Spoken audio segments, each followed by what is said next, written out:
AutoCAD দিয়ে 5 ফিটের একটা ডাবল ডোর তৈরি করবা। এল লেখে এন্টার, ফার্স্ট ওয়ান ক্লিক, এদিকে 5 ফিট, ওকে। এই পয়েন্ট থেকে কাজ করো, সমস্যা নেই। এদিকে 5, তারপর 2, নিচের দিকে উল্লেখ করবা, এদিকে 2, এদিকে 1, এদিকে 3,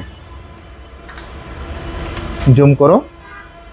তারপর কি কাজ করতে হবে, এল লেখে এন্টার, 5, 2, এদিকে 2, এদিকে 1, এদিকে 3। তারপরে কি কাজ করতে হবে, এল লেখে এন্টার, লাইন নিবা 7 ফিটের,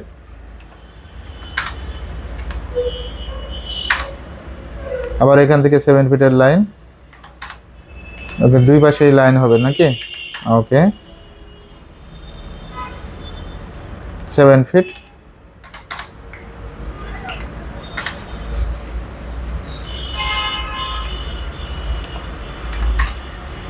সার্কেল নেবা, সি লেখে এন্টার, এই পয়েন্ট থেকে মিডলে একটা ক্লিক, মিড পয়েন্ট, আবার এই পয়েন্ট থেকে মিডলে একটা ক্লিক,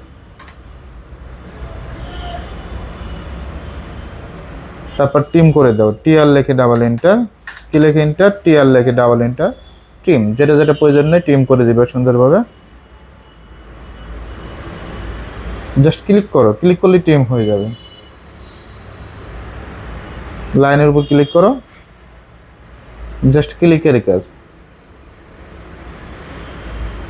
ক্লিক করো, ক্লিক করলেই হয়ে যাবে, ঠিক আছে।